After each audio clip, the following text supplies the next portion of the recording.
Chapter 1. The blade comes down on a Tuesday. I know it is a Tuesday because the imperial executioner smells like cheap breakfast meat and regret, and in my experience, only Tuesday mornings produce that particular combination. The rain is coming sideways.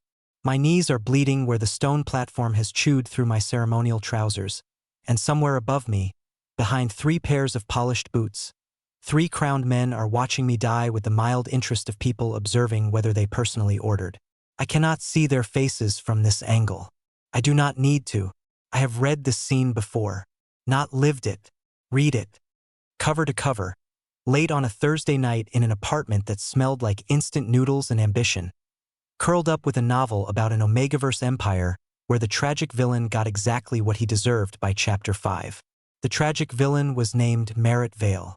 He was described as obsessive, politically dangerous, and unable to accept that 3 magnificent alpha kings simply did not want him. I remember feeling vaguely sorry for him. I remember thinking the author was a little harsh. I am now Merritt Vale, and the author was an absolute monster. The phantom weight of the axe moves through my neck like cold water, and then I am not on a platform anymore. I am sitting upright in a gilded chair inside the Imperial Bonding Assembly Hall, and 400 nobles are staring at me, and Emperor Thayer Winslow is repeating a question I already know the answer to, and the back of my neck feels like it is still bleeding even though it is perfectly intact. I grip the armrest. The pain fades. My brain catches up 3 full seconds later. The assembly hall is enormous and aggressively decorated, the kind of room that was designed by someone who believed gold leaf was a personality. Crystal chandeliers hang from a ceiling painted with hunting scenes. Every provincial noble family has a designated seat. The Imperial Press Corps occupies a raised gallery to the left. This is not a private conversation. This is a performance, which means whatever happens in the next 4 minutes will be repeated across the empire by nightfall. Emperor Thayer Winslow stands at the ceremonial dais wearing an expression of practiced fairness. He is a tall man with silver-streaked hair and the eyes of someone who has never once told a complete truth in a room this public. He is asking the 3 kings whether they accept Merritt Vale as their prophesied mate. The 3 kings are standing in a line facing me. Becket Winslow, eldest, controlled, wearing his authority like a coat he had tailored specifically to crush small rooms. He looks at me the way a banker looks at an overdrawn account. Practical disappointment. Nothing personal. Hayes Winslow, middle, charming, with the smile of someone who has already decided what story he is going to tell about this moment and how he will make himself the reasonable one in it. He is already calculating the press. Coulter Winslow, youngest, jaw tight, arms crossed, radiating the particular energy of a man who genuinely believes his discomfort constitutes an emergency. His wolf-gold eyes do not blink. Behind them, slightly to the left, soft and trembling in white lace, stands Hollis Mercer. In the novel, Hollis was the true mate. Gentle, kind, heartbreakingly beautiful. Merritt Vale attacked him at this ceremony, gave the royal family justification to imprison him, and was dead before spring. I look at Hollis now, and something about his trembling reads slightly too precisely timed. I file that away. Becket speaks first. His voice carries without effort, the voice of a man who has never been asked to repeat himself.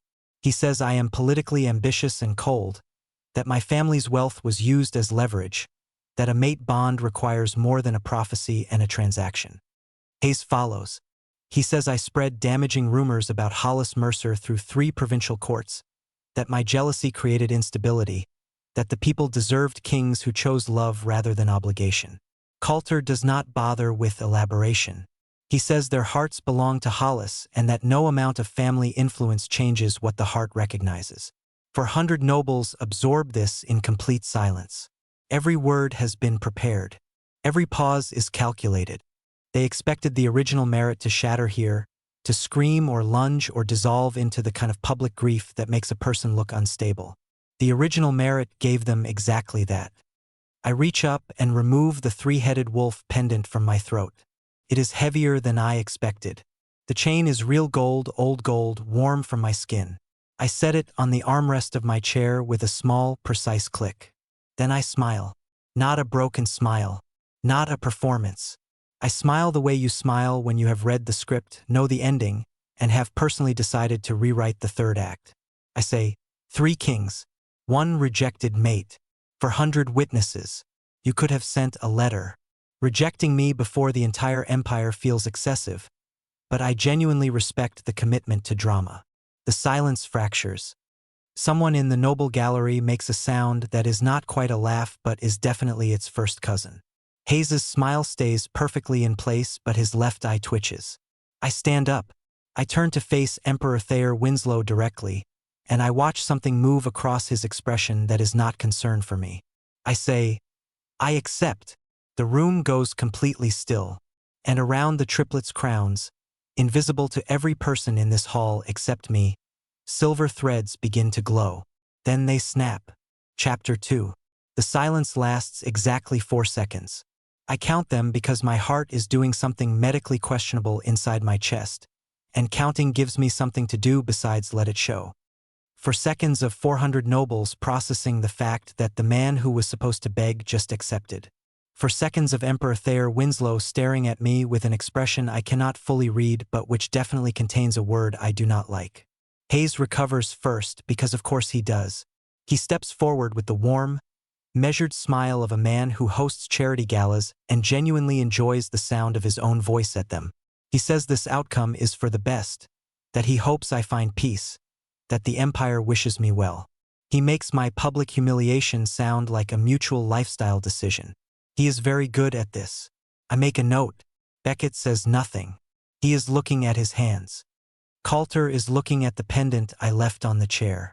Emperor Thayer descends 1 step from the dais and asks, very quietly, whether I understand the full legal consequences of accepting the dissolution of a prophesied mate bond.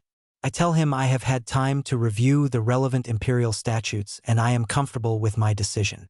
This is a complete lie. I read the statutes 40 seconds ago using knowledge from a novel I consumed in a different life. I am not remotely comfortable. Every muscle in my body is locked against the memory of a blade I technically have not experienced yet but whose weight still lives in the back of my neck. The Emperor asks again. I watch his eyes while he does it. He is not watching my face. He is watching the triplets' crowns. Specifically, he is watching the place where the silver threads were.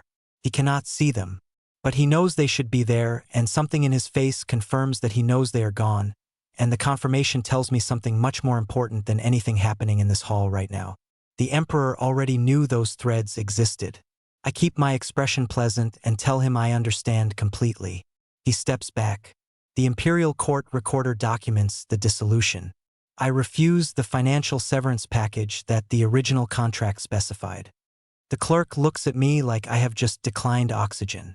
I tell him I appreciate the gesture and the Empire can consider the money a gift. I have quite enough, and I say this pleasantly because Merritt Vale's family controls enough of the Imperial supply network to make that statement factually accurate and mildly terrifying if anyone in this room thinks about it for more than 12 seconds. Hollis Mercer glides forward. His expression is soft concern perfectly arranged on a perfect face. He reaches toward my arm and says it does not have to be this way, that perhaps with time things could be different. I look at his hand. I look at his face. I smile. I say, that is very generous. I lost 3 problems today and I would genuinely hate to collect a 4th. His expression does not change, but his scent does. It shifts just a fraction, from something warm and delicate to something underneath that I cannot name yet. It lasts less than a second. Then the sweetness is back, and Hollis is trembling again, and I am walking away from the dais with the controlled pace of someone who has absolutely not just detonated the magical infrastructure of an empire. My carriage is waiting. I make it through the palace gates and down the marble drive and around the first corner before I let my hands shake. It is not grief. I want to be clear about that with myself, sitting alone in a carriage with my heart slamming against my ribs. It is not grief for 3 men who looked at me and made a public calculation. What moves through me is something older and louder, the specific terror of knowing how this story ends and understanding that knowing does not make me safe. I touch my throat where the pendant sat, and I realize with a slow and quiet horror that I cannot remember my apartment number. Not the building, not the city, not even the floor, just the number on the door of the place where I lived before I was here, before all of it. Gone. Completely gone. Like something reached into the back of my mind and removed it with clean hands and no apology. The power already took its first payment. I press my fingers to the carriage window and breathe. Vale House appears at the end of a long private road lined with elm trees, and it is larger than I expected and older than I expected, and standing on the front steps is a man I recognize from the novel as Warren Vale, Merritt's uncle, who in the original story was executed in the 3rd month of Merritt's imprisonment for refusing to sign a loyalty oath to the throne. He is alive. He is waving. I step out of the carriage and nearly walk straight into him, and he grabs my shoulders with both hands and says, "You're back. Are you unhurt?" And something in my chest makes a sound it has no right to make given that I have known this man for approximately 11 seconds. I tell him I am fine, and I almost mean it. He pulls me inside. He sits me down in a study that smells like wood polish and old paper and tells me that 3 royal supply agreements automatically terminated the moment the mate contract was dissolved. Grain distribution to the northern provinces. Medical suppressant delivery to 14 palace facilities. The Imperial Transportation Authorization for the Southeastern Road Network. He says this like it is a crisis. I look at the agreements spread across his desk and understand that those threads I saw were not decorative. The triplets did not simply reject their mate. Chapter 3. Warren is still talking when I pick up the first agreement. The paper is thick, imperial stamped, and covered in the kind of legal language designed to make straightforward theft sound like administrative procedure. I read it twice. Then I read the attached ledger. Then I sit back in the chair and stare at the ceiling of a study I have owned for approximately 40 minutes and arrive at a conclusion that the original Merritt Vale apparently never reached. This family was not wealthy because of proximity to the throne. The throne was functional because of proximity to this family. For 6 years, Vale trading houses supplied the emergency grain reserves that prevented 3 regional famines. Vale medical facilities produced the bond-suppressant compounds used in 14 palace clinics and distributed across every military outpost in the Northern Territory. Vale transportation licenses authorized the movement of 40% of imperial commercial goods. The original Merritt spent 6 years quietly solving royal crises and received 0 public acknowledgement and 1 very theatrical rejection before a live audience. I set the ledger down. I look at Warren and say, "He did all of this and they called him obsessive." Warren blinks at me using my name in the 3rd person but does not comment on it. He says the family was always careful not to publicize the support. The previous Lord Vale believed discretion was more valuable than credit. The triplets believed the same, which is why they felt comfortable making today's decision in front of 400 people. They believed there was no cost. Warren asks what I want to do. I tell him I do not want to destroy anything.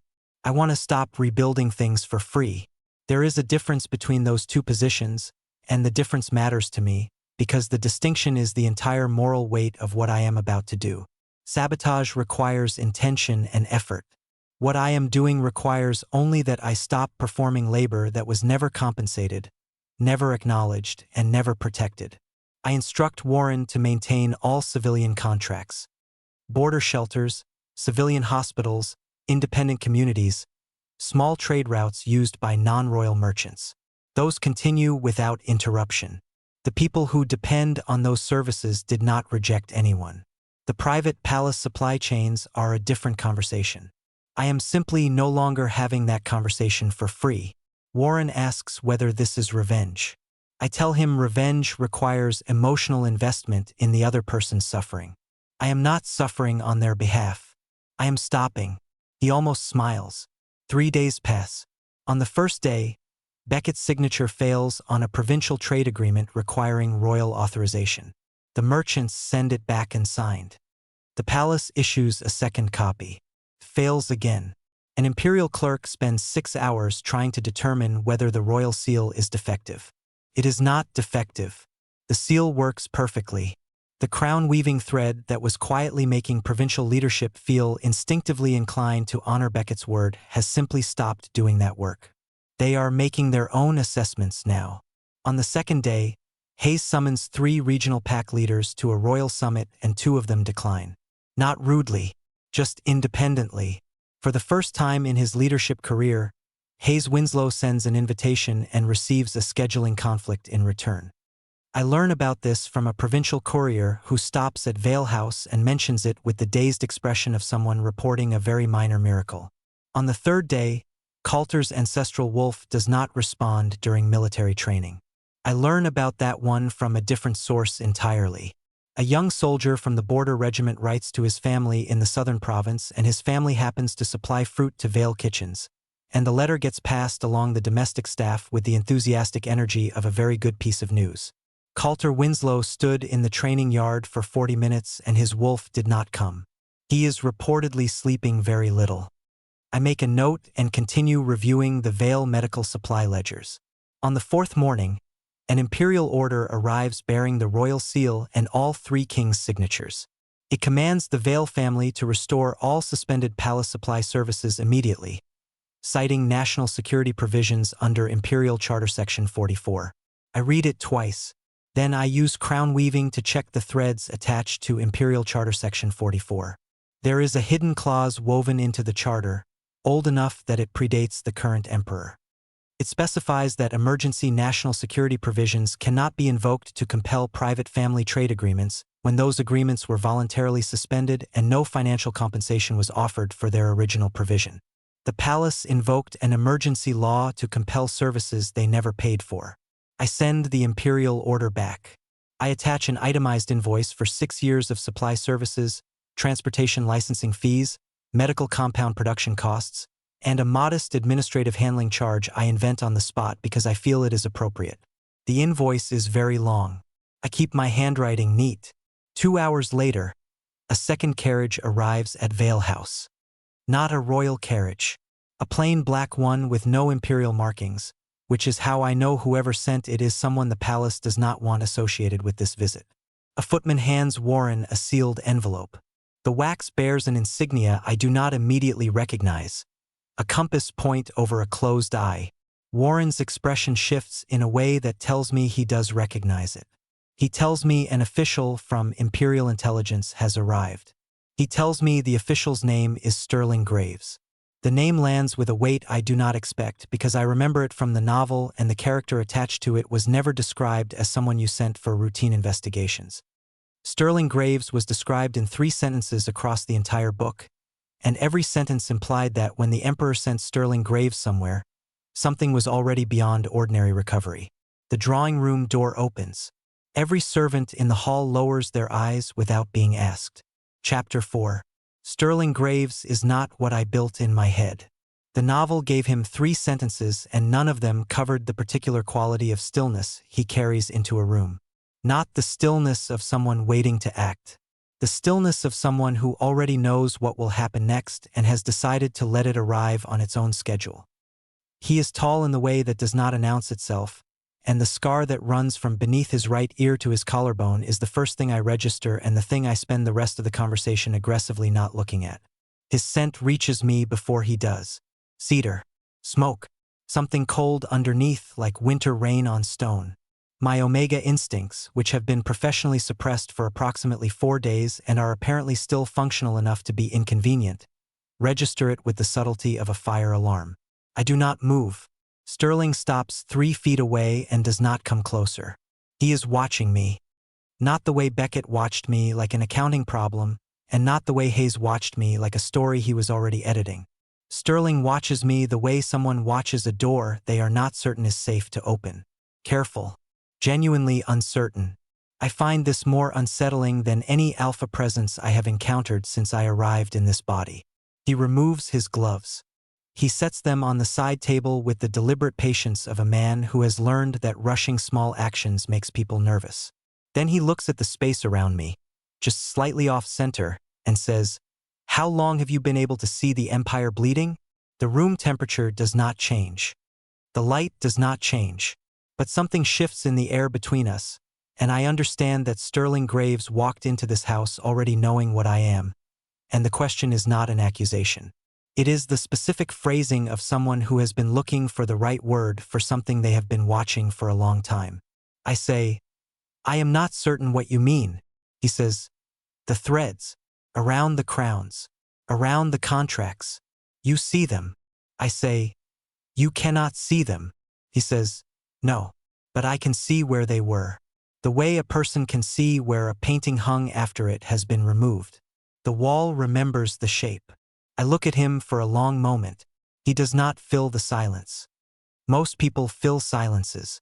Sterling Graves apparently treats silence as functional architecture and has no interest in demolishing it just to seem comfortable. I say, "If I confirm anything, I need something from you first." He waits. I tell him I need a sworn oath that he will not return me to the palace, to the triplets, or to the emperor's custody without my explicit verbal agreement, witnessed by a third party of my choosing. He does not negotiate. He does not ask why or suggest a modification, or imply that my condition is unreasonable given that he is an imperial official and I am technically under investigation. He reaches into his coat and produces a standard imperial oath document. He signs it. He slides it across the table. The crown-weaving thread that forms around his name is clean and unbroken. No hidden clauses. No secondary conditions. No threads leading anywhere except the oath itself. He is telling the complete truth. I take the document. Sterling tells me that the failing crown magic is not confined to the palace. The magical infrastructure threading through the northern border provinces is destabilizing in ways that are beginning to affect civilian daily life. Bond registration offices cannot process new PAC affiliations. Emergency medical authorizations are failing. 3 border communities have reported loss of PAC protective instinct, which means their natural defense responses against external threats have gone quiet. He spreads a map across Warren's desk. He says this began 4 days ago. He says the timing corresponds precisely with the dissolution of a certain mate bond. I look at the map. I look at the affected areas. Then I look at the threads I can see connecting those regions to the crowns, or rather to the places where crown authority used to pulse outward from a central source and now just stops, like blood vessels cut from a heart that no longer sends anything through them. I say, "I did not do this to the border communities." He says, "I know." I say, "You know." He says, "The damage pattern extends beyond what a voluntary mate bond dissolution would produce. Someone externally altered the crown infrastructure long before this week. You did not break it. You just stopped holding it together." I sit down. This is the part one did not read in the novel because the novel did not go here. The novel was about Merritt Vale becoming unhinged and attacking Hollis Mercer and giving 3 Alpha Kings the justification they needed. The novel was not about infrastructure. The novel did not know what the Vale family actually was. Or it knew and chose not to say, which is a different kind of problem entirely. Sterling says he needs access to a royal archive beneath the Palace Medical District. He says it requires someone who can read the original bond threads. He says he cannot compel me to assist. He is asking. I tell him my conditions are the signed oath, Warren's presence at all times, and that I will not be entering any building that requires me to remove my suppressant bracelet. He agrees to all 3 without hesitation. We leave in the plain black carriage. The archive is beneath the Palace Medical District, 3 levels underground, behind a door that requires a royal blood authorization. Sterling provides with the flat expression of someone who finds bureaucracy mildly offensive. Inside, there are shelves of crown registers going back 4 generations. Names, dates, compatibility assessments, rejected omegas, dissolved bonds. Every name I find before mine ends one of 3 ways. Imprisoned, disappeared, executed. I touch the page. I feel something shift. And in the memory that opens inside the crown weaving, Sterling Graves is not watching from the crowd. He is fighting the guards to reach the platform. Chapter 5. I pull my hand off the page. Sterling is watching me with the focused attention of someone who noticed I just went somewhere else entirely and is deciding how to ask about it without making me bolt. The archive is cold and smells like old paper and iron fixtures, the kind of cold that has no interest in being comfortable about it. I tell him it was nothing. He does not say he believes me. He also does not press, which continues to be the most disorienting thing about him. We move deeper into the archive and I keep the vision locked in the back of my mind where I can examine it without reacting to it. Sterling fighting guards. Sterling at a platform. Sterling reaching for something or someone with the specific desperation of a person who already knows they are too late. I do not know what timeline produced that image. I do not know if it is real memory or crown weaving constructing a possibility. What I know is that it happened before I arrived in this body, which means it belongs to a version of this story I did not read. Sterling stops at a section of shelves labeled medical research supplements. Behind the main shelving unit, there is a second door. No imperial authorization plate. No handle visible from the primary walkway. Sterling presses two specific points on the door frame and the panel shifts inward. The smell hits me first. Chemical. Sharp. The specific synthetic sharpness of manufactured scent compounds, the kind used in bond suppression clinics and compatibility laboratories, concentrated to a degree that makes my eyes water immediately. Sterling steps in first and holds the door. The room is small, a laboratory with equipment that should not be here, below a medical facility, hidden behind a concealed door, in an archive that officially contains only historical documents. On the main workbench, there are 3 rows of sealed vials. Sterling picks one up, reads the label, and his expression does not change, but his jaw tightens in a specific way that communicates everything his expression refuses to. The label reads Compatibility Replication, Series M, Batch 14. I take the vial. I use crown weaving on it. The thread that forms is thick and chemical and wrong in the way that something organic being replicated artificially is always slightly wrong, the way a copy of a painting reads as a copy if you know where to look. The thread connects to a compatibility signature I recognize. Mine. Merritt Vale's. My specific, apparently very useful Omegaverse scent compatibility with the Triplet's crowns is in a bottle. 14 batches of it. Hollis Mercer smells like me. Not like himself. Like a manufactured version of me. Refined across 14 iterations until it was close enough to trigger crown compatibility instincts in 3 Alpha Kings, who apparently never questioned why their prophesied true mate appeared so suddenly and conveniently 6 months before a public rejection ceremony. I set the vial down. I say very calmly, "So the gentle trembling true mate is wearing my scent." Sterling says, "A synthetic copy of it." "Yes," I say, and the crowns responded to him because the crowns were looking for a specific magical signature that happens to be mine. Sterling says, "The crowns were not looking for him. They were responding to residual compatibility data embedded in the imperial bonding system. Someone fed them the data and then produced a person who matched it." I say, "That is an extremely sophisticated operation." Sterling says, "Yes." I say, "That is also extremely expensive." Sterling says, "We found foreign intelligence insignia on 3 of the research files. I am absorbing this when the door at the top of the laboratory staircase opens. There are 4 of them, masked, moving fast. One goes directly for Sterling, which is a choice that suggests whoever sent them has not been briefed on Sterling's specific professional history with people who come at him in enclosed spaces. Sterling handles the first 2 with the calm efficiency of someone completing a task he finds moderately tedious. The third one comes for me. I cannot fight in any conventional sense. What I have is crown weaving and a laboratory bench and the specific advantage of understanding that every person in this room who is currently attacking us swore an operational oath to whoever commanded them tonight. I reach for that oath. The thread is thick and military knotted, the kind of oath that creates instinctive behavioral compliance, the kind that makes soldiers move in coordinated patterns because their bond to a commander tells them what their partner will do before the partner does it. I cannot control them. I cannot redirect the oath. But I can make it visible. I expose it. I pull the oath thread into the visible spectrum in a way that only I can see but that reveals the command pattern underneath their movements. I shout their next move to Sterling before they make it. Sterling shifts left 1 second before the coordinated attack comes from the right, and the coordination breaks because it was designed around a target who could not predict it. The 4th attacker gets Sterling across the left forearm before Sterling removes the tactical situation. The laboratory is suddenly very quiet. Sterling is bleeding through his sleeve.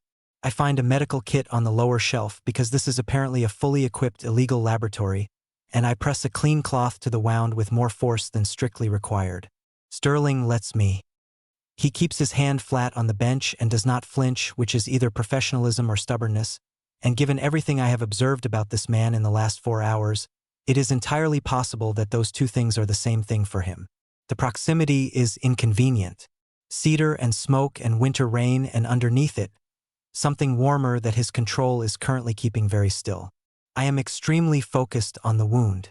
Sterling says, very quietly, "Your hands are steady." I say, "I survived 3 royal egos and an illegal underground laboratory. Your arm is only the 4th worst part of my week." He almost smiles. The foreign insignia on the attackers' uniforms matches the research files. The case looks closed. Hollis as foreign operative, foreign kingdom destabilizing the throne, straightforward intelligence problem with a straightforward solution. I wrap Sterling's arm and step back and feel the precise shape of that conclusion and find it too neat, too complete, too conveniently delivered. Before I can say this, the door at the top of the stairs explodes inward. Coulter Winslow fills the frame with the specific energy of a man who has not slept in 3 days and has decided this is someone else's fault. He announces, at a volume that disturbs the vials on the upper shelf, that I will be returning to the palace. By force if required. Chapter 6. Coulter fills the doorway like a wall that learned to be angry. His eyes sweep the room, land on Sterling's bandaged arm, land on me, and make a decision I can see forming before he opens his mouth. He steps down the stairs 2 at a time, and the unconscious attackers on the floor do not slow him. He steps over one without looking down. That tells me everything about how Coulter Winslow processes inconvenient information. He grabs my wrist. The contact is immediate and wrong in a way that lights up every nerve ending I have, not from desire, from recognition. The crown weaving activates the moment his skin touches mine, and what I see stops my breath entirely. Inside his crown, burning like trapped firelight behind glass, are 3 fragments that do not belong to him. They are mine, not metaphorically, not symbolically, pieces of actual soul, harvested and compressed and locked inside the crown's core architecture, feeding it the magical legitimacy that made Coulter Winslow's authority feel divinely appointed rather than politically inherited. The crown did not make him powerful. I did, for years, without knowing it, without anyone telling me. And if those fragments are destroyed along with the crown, the feedback kills me first. I look at Coulter's face and understand that he does not know any of this. He says I am coming back to the palace. He says the Emperor has authorized physical retrieval. He says this with the specific conviction of someone who has spent his entire life being physically the largest problem in any room and finding that sufficient. Sterling moves. He does not rush. He crosses the laboratory in 4 steps, places himself between Coulter and me, and says one sentence with the quiet finality of a door being locked from the inside. He says, "Remove your hand." Coulter looks at Sterling the way a fire looks at someone suggesting it calm down. He says Sterling has no authority over royal retrieval orders. Sterling produces a document from his coat. He holds it up. He says the Imperial Intelligence Commander operates under a separate jurisdictional charter that supersedes royal retrieval authorization when the subject of retrieval is an active witness in an ongoing intelligence investigation. Coulter stares at the document. Sterling waits. Coulter releases my wrist. He does not leave. He crosses his arms and plants his feet and stares at me with the expression of a man conducting an internal argument he has not finished losing yet. He says I am deliberately attacking their reign. He says the border failures, the military disruptions, the council problems are all my doing. He says I am proving everything they accused me of in the assembly. I look at him. I say, "You rejected me before 400 people and a royal press gallery. I went home. The consequences showed up on their own because consequences do not require my supervision to function." His jaw tightens. Then Beckett and Hayes appear at the top of the stairs. Of course they do. Beckett's voice is controlled and reasonable in the way that a trap is controlled and reasonable. He says they came to negotiate. He says the empire's stability requires pragmatic solutions.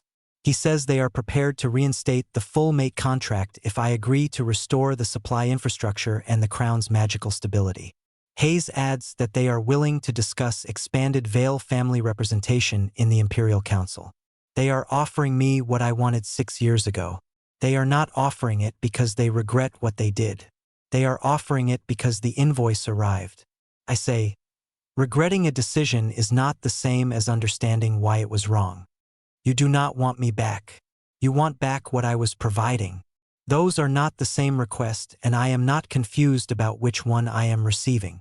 Hayes's polished expression cracks slightly at the edges. Beckett says the empire cannot sustain continued instability. I say, then build it on something real this time. Before he can respond, Warren appears at the laboratory entrance, pale and breathing fast. He pushes past Hayes without apology, reaches me, and grabs my arm with both hands. Royal Guards arrested him 20 minutes ago.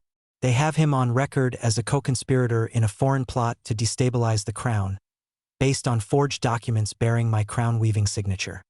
I look at the documents Warren pulls from his coat. I look at the threads. The forgery is perfect, technically perfect, the kind of perfect that requires not just knowledge of crown weaving but authorized access to the imperial seal system. Only the emperor has that access. Sterling receives a message from a palace courier 60 seconds later. He reads it once. Then he looks at me with an expression that is the first genuinely unguarded thing I have seen on his face since we met. He says Emperor Thayer has issued a direct order for my arrest. Chapter 7. Sterling arrests me himself. He does it in the laboratory, quietly, before any palace guard arrives to do it loudly. He produces the authorized restraint documentation and reads the formal charge with the flat precision of someone reciting a grocery list, and the entire time his eyes are saying something his mouth is not permitted to say in front of Coulter and Beckett and Hayes, who are watching from the stairs with the specific satisfaction of men who believe the situation has corrected itself. I let him, not because I trust the process, because I trust that Sterling Graves signed an oath on clean, unbroken thread, and that oath did not disappear when the emperor made his move, and Sterling has not made a single decision in my presence that prioritized his own convenience over mine. The carriage ride to the palace is silent and watched. 2 imperial guards sit across from us. Sterling sits beside me with 3 inches of formal distance between us and does not look at me. At the third crossroads, when both guards are watching the window for the gate signal, Sterling slides something flat and cold into my left hand without moving his arm. A lock pick, folded inside a piece of paper. I close my hand around it and do not react. My cell is in the eastern tower. Stone floor, barred window, a cot that suggests the palace decorator had strong opinions about humility. The guards lock the door. Sterling hands my processing paperwork to the tower clerk without expression. He leaves without looking back. I sit on the cot. I open the paper. It is a coded message. Short. 8 lines using a substitution cipher built on Vale family supply route abbreviations, which means Sterling has been studying my family's records thoroughly enough to know our internal logistics shorthand. I decode it in 11 minutes. The message says he is investigating the emperor. It says the crown infrastructure was not simply built on my bond. It was designed around a forced extraction system that has been running since before I was born. It says Hollis is not the architect. It says to stay in the cell and wait because leaving too early destroys the legal case he is building. It also says there is food under the cot without suppressants, and the lock on the cell door responds to the pick on the 3rd pin. I eat the food. I wait. Hollis arrives 2 hours later. The guards let him in, which tells me he is still operating under royal protection and that his fragile Omega presentation remains fully functional in public. He sits across from me on the stone floor with his white lace now slightly rumpled and his suite manufactured since slightly thinner in an enclosed space, and he looks at me with an expression that has shed every layer of performance. He says, "I know you figured it out." I say, "The scent or the whole arrangement?" He says, "Both." He does not apologize. He explains, "There is a difference and I am paying attention to it. Foreign intelligence services recruited him from a state institution when he was 17. The institution was called a Companion Training Academy. What it trained was vulnerable Omegas to become controlled political assets. They altered his scent over 14 months. They told him the triplets were his assignment and that completing it successfully meant freedom and resources and a life that was actually his. He says he does not control the crown-weaving forgeries. I already knew that. The threads on those documents required imperial seal authorization. He says the Emperor designed the entire operation. Hollis was a tool inserted to make the rejection look organic, to make Merritt look unstable, to create a publicly acceptable reason to dissolve the mate bond before forcing a rebond under controlled imperial terms. He says Emperor Thayer intends to perform a forced rebond during the lunar coronation. He says that ritual will not simply restore the crown connection. It will permanently divide the remaining fragments of my soul among all 3 crowns. Every piece of me that is currently still mine will be locked inside royal infrastructure that I cannot access or withdraw. He says the tribunal scheduled for tomorrow is the ritual chamber. Walking into it as a legal defendant means walking into a magical trap built specifically around my biology. He asks for immunity. I look at him for a long time. I say, "You were 17 and they had you before you understood what you were agreeing to. That matters. It does not erase what happened, but it matters." He exhales. Then Sterling's hidden passage opens in the back wall of the cell, right on schedule, and Sterling steps through it with his bandaged arm and his cedar smoke scent and the expression of a man who has spent the last 4 hours dismantling an emperor. He stops when he sees Hollis. I say, "He is with us." Sterling looks at me. I say, "He just told me the tribunal is the trap." Sterling says, "I know. I found the ritual schematics an hour ago." He pauses. He says, "There is something else." He says he died in the first timeline, hours after me. And he says Emperor Thayer Winslow was standing at the palace window watching, because Thayer has lived every single version of this story, and he remembers all of them. Chapter 8. Sterling says it plainly. Emperor Thayer Winslow remembers every timeline, every reset, every version of this story in which the crown system collapses and gets rebuilt on the same coercive architecture with different names on the documentation. He has watched Merritt Vale die in 11 separate iterations. He permitted it each time because a living Merritt eventually destabilizes the system, and a dead one can be replaced with a new compatible Omega after a suitable mourning period. The hidden passage is cold and narrow and lit by a single lantern Sterling is holding. I am sitting on the floor of it because my legs made a unilateral decision about standing while processing this information. I say, "He resets the timeline himself." Sterling says, "Using a mechanism built into the original crown weaving system. The same architecture you carry in your soul. He found a way to run it in reverse."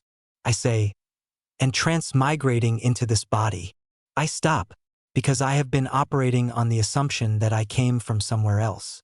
Another world, another life, instant noodles and a novel and a Thursday night that felt completely real.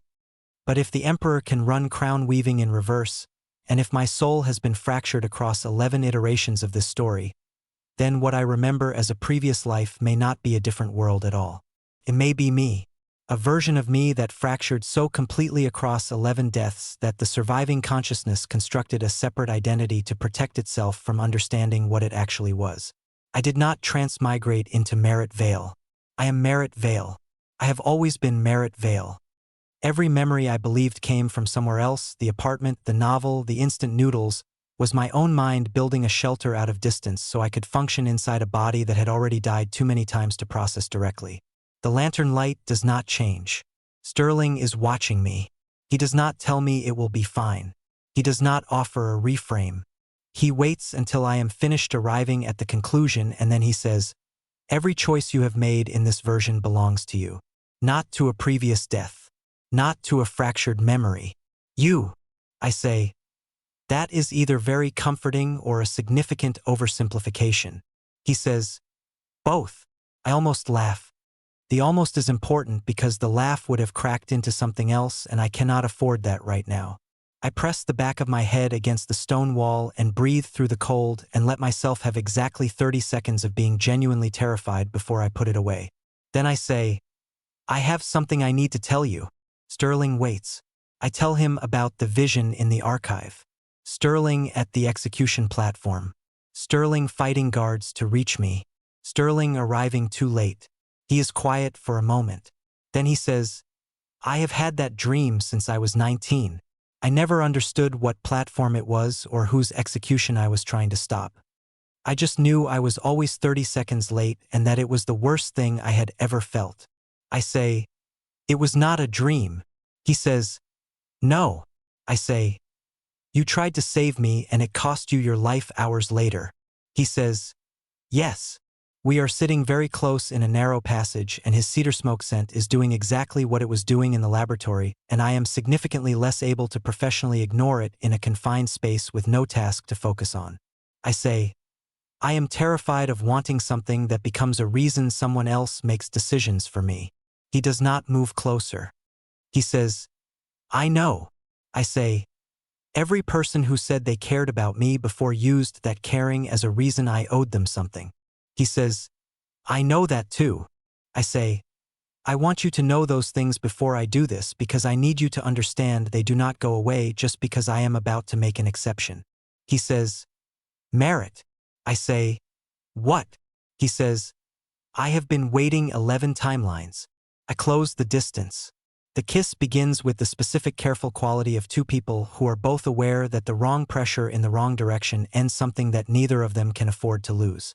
Then it becomes something else. Not reckless, chosen. The distinction matters and we both know it, and that shared understanding is somehow the most intimate thing that has happened in this entire catastrophe of a week. We stop when breathing requires it. Sterling presses his forehead to mine. I say, "We still have to walk into a magical trap tomorrow." He says, "We have a plan." I say, "Tell me the plan involves Hollis doing something dramatic." He says it involves Hollis doing something extremely specific and carefully timed. Then he says the tribunal chamber has one structural weakness in the ritual architecture. It only activates the forced bond when the defendant speaks their name under formal accusation. If I never formally confirm my identity inside the chamber, the trap cannot close. Chapter 9. I walk into the tribunal at exactly the 9th morning bell. The chamber is built like a theater that decided to become a courtroom halfway through construction and committed to neither fully. High vaulted ceilings, tiered seating for provincial representatives, an imperial bench where Emperor Thayer sits flanked by 4 senior justices who have the expressions of men who understood their role before they arrived. I look at the floor. The ritual architecture is in the stone, invisible to everyone else. To me it burns in lines of compressed crown-weaving thread, old thread, the oldest I have ever seen, running from the defendant's position at the room's center outward to the 4 crown housing pillars in each corner. The triplets' crowns sit on those pillars. The threads run through every crack in the stone, waiting. I do not stand in the center position. I stand 6 inches to the left. An imperial clerk tells me to move to the marked position. I tell him I am comfortable here. The acoustics carry better from this angle, and I say it pleasantly enough that correcting me requires more social energy than he wants to spend in front of 400 watching representatives. He lets it go. Thayer opens the proceeding. He reads the charges with the particular authority of a man who wrote the charges himself, which he did. Imperial interference with crown succession. Deliberate sabotage of royal magical infrastructure. Conspiracy with foreign agents to destabilize the throne. Beckett testifies.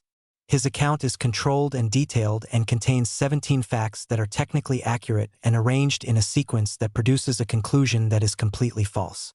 Hayes testifies. His version is emotionally compelling and constructed with the specific skill of someone who understands that feeling true lands harder than being true in a public chamber. Coulter testifies. He says I attacked Coulter in the laboratory, used illegal offensive crown weaving against imperial officers, and physically resisted retrieval. I watch each thread form as they speak. Beckett's testimony carries the sharp, compressed feel of someone reciting rehearsed material. Hayes's thread has a performer's energy, technically an oath but one he believes he can qualify later. Coulter's has the blunt density of a man saying what he has been told to say and not fully understanding why. Then Hollis walks to the witness position. He stands with his hands folded and his expression soft. He says in a clear voice directed at Emperor Thayer that Merritt Vale personally recruited him to the Foreign Intelligence Program. That Merritt promised him protection in exchange for helping discredit the triplets. That every action taken against the crown originated from Merritt. The chamber shifts. Thayer leans forward and accepts the testimony as truth. The thread that forms between Thayer and Hollis's statement is thick and imperial and binding, because an emperor formally accepting testimony in an active proceeding creates exactly the kind of public declarative oath that crown weaving can work with. I requested this. Hollis and I agreed on this in the passage last night. He would make the false accusation. Thayer would accept it because it completed his narrative. The acceptance would create a binding thread connecting Thayer to every piece of fabricated evidence he built this case on. And I would pull that thread. I reach for it. What comes out of the thread is not a feeling or an impression. It is complete and visible, and I push it into the room the way you push a window open, not gently, just directly, because gentle was never going to work here. The chamber sees it all. The scent laboratory. The 14 batches. The compatibility extractions performed on a child during a routine bonding health assessment when Merritt Vale was 9 years old, which is when the soul fragment harvest began, years before any of them stood in an assembly hall and called him obsessive. The forced resets. The 11 timelines. The executed omegas in the archive. Every name. Every date. Every imperial order Thayer signed. The provincial representatives do not make a sound. Then they make every sound at once. Thayer tries to activate the crowns. Beckett stands up from his seat and says, "Stop!" Not to me, to his father. Hayes stands. Coulter stands. And for the first time in this version of this story, all three of them are looking at the Emperor with the specific expression of men who have just understood that the ground they were standing on was never theirs. Beckett says, "We did not know." I look at him and I believe it is partially true, and I also believe that not knowing is not the same as innocence when the not knowing was convenient. I reach for the succession thread. I rewrite it. Royal authority binds to transparent, elected provincial consent. No single person. No single crown. No extraction of compatible omegas to feed political infrastructure. The rewrite costs me everything the crown weaving has left to take. I know which memory is going before it goes. I watch it leaving and I cannot stop it, and I let it go anyway because the alternative is an empire that runs on stolen pieces of people who never agreed to donate them. The crowns fracture. 3 soul fragments return to my chest in a single breathless rush. I turn to find Sterling across the chamber. He is already looking at me, and I cannot remember why his scar makes me feel like crying. Chapter 10. The scar is still there. I look at it in the quiet of the chamber while the provincial representatives are still on their feet and the imperial justices are documenting the first constitutional transfer of authority in 400 years of imperial history, and I know something happened between me and that scar, something significant and specific and real, and the memory of it is simply gone. Not faded. Absent. Removed with the clean precision of a thing that was accepted as payment. Sterling crosses the chamber. He stops 2 feet away and reads my face with the careful attention he gives everything. He says, "It is gone." I say, "Yes." He says, "Which one?" I say, "You at the platform. Whatever you were to me in the other version. I remember choosing you in this one. I remember the passage, I remember the kiss, I remember everything in this timeline. But I do not remember why looking at your scar felt like grief." He absorbs this. He says, "You saved an empire." I say, "I saved myself. The empire was adjacent." He almost smiles. Then he actually does. It is a small smile and it sits on his face like something that had to be learned, and I decide immediately that I intend to see it as many times as possible going forward. Thayer is removed from the throne within the hour. Not executed. Permanently bound under a crown-weaving restriction authored by Warren and 3 provincial representatives, preventing any access to oath manipulation or timeline mechanisms. He will live and he will remember every version of what he built, and he will watch it become illegal and he will not be able to reset it. I decide that is a sufficient consequence. Beckett, Hayes, and Coulter abdicate before sunset. There is no dramatic scene. Beckett signs the documentation with the controlled expression of a man accepting a verdict he cannot appeal. Hayes does not speak. Coulter sets his pen down and stares at the wall for a long moment and then walks out of the chamber without looking at me, which is its own kind of acknowledgement. They are assigned to the border provinces. Direct service. No staff beyond administrative necessity. Personal contact with the communities that absorbed the damage from their failures and their willful ignorance. The assignment carries a minimum term of 4 years and a public reporting requirement. The provincial representatives voted on the terms themselves. Hollis receives a reduced sentence and begins working with a newly established support program for survivors of the state companion training system. He is not forgiven by me specifically. He is given a chance to earn a different record going forward. That is the most honest version of mercy I can offer. Warren is released before noon. He cries exactly once in the hallway outside the documentation office and pretends he did not, and I pretend not to notice, and we both understand this is the correct approach. I am offered the imperial throne. I decline it. I become the first keeper of public oaths, an independent office with the authority to expose violations of constitutional consent, with no power to rule unilaterally and no ability to dissolve the provincial council. I can reveal, cannot command. This is exactly the kind of power I trust myself to hold. That evening, there is a constitutional celebration in the main hall.